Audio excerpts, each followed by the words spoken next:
എന്റെ പ്രതിശ്രുതവരൻ എന്നെ അവന്റെ മതത്തിലേക്ക് മാറ്റാൻ നിർബന്ധിച്ചു. പിന്നീട് അവൻ എന്റെ സ്റ്റാക്കറായി മാറി.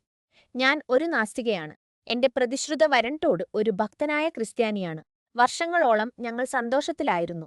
എന്നാൽ എൻഗേജ്മെന്റിന് ശേഷം കാര്യങ്ങൾ മാറി. ടോഡ് ഞാൻ ബാപ്റ്റൈസ് ചെയ്യണമെന്ന് ആവശ്യപ്പെട്ടു. ഞാൻ അത് നിരസിച്ചു. അവന്റെ ദൈവത്തിനു മുന്നിൽ എനിക്ക് കള്ളം പറയാൻ കഴിയില്ലായിരുന്നു. അവൻ പൊട്ടിത്തെറിച്ചു. പിന്നീട് ഒരു ആക്രമണമുണ്ടായി. ടോഡും അവന്റെ കുടുംബവും അവന്റെ അച്ഛൻ ഒരു പാസ്റ്ററുമായിരുന്നു എന്റെ വീട്ടിലേക്ക് ഇരച്ചുകയറി. അവർ എന്നെ തിരുത്താൻ ശ്രമിച്ചു. എന്റെ സ്വന്തം വീട്ടിൽ വെച്ച് അവർ എന്നെ ഒരു കുട്ടിയായിട്ടാണ് കണ്ടത്. ഞാൻ അവരെ വീട്ടിൽ നിന്നും പുറത്താക്കി വിവാഹം വേണ്ടെന്ന് വെച്ചു. അവിടെയാണ് യഥാർത്ഥ ദുരന്തം തുടങ്ങിയത്. ടോഡ് അങ്ങനെ അപ്രത്യക്ഷനായില്ല. അവൻ എന്നെ പിന്തുടരാൻ തുടങ്ങി. അവൻ ബാറുകളിലേക്ക് വരെ എന്നെ പിന്തുടർന്നു. മണിക്കൂറുകളോളം അവൻ തന്റെ കാറിൽ എന്റെ വീടിന് പുറത്ത് കാത്തുനിന്നു. അവൻ എന്റെ അയൽവാസിയെ തള്ളിയിട്ടുപോലും. പോലീസ് ഒന്നിനും സഹായിച്ചില്ല. എന്റെ സ്വന്തം ജീവിതത്തിൽ ഞാൻ ഒരു തടവുകാരിയായി മാറി. ഒടുവിൽ ഞാൻ താമസം മാറി പതുക്കെ ജീവിതത്തിലേക്ക് തിരിച്ചുവന്നു. പിന്നീട് ഞാൻ ആ ഞെട്ടിക്കുന്ന സത്യം കണ്ടെത്തി. ഞാൻ ഒരു സോഷ്യൽ മീഡിയ പോസ്റ്റ് കണ്ടു. ടോഡ് മറ്റൊരാളെ വിവാഹം ചെയ്തിരിക്കുന്നു.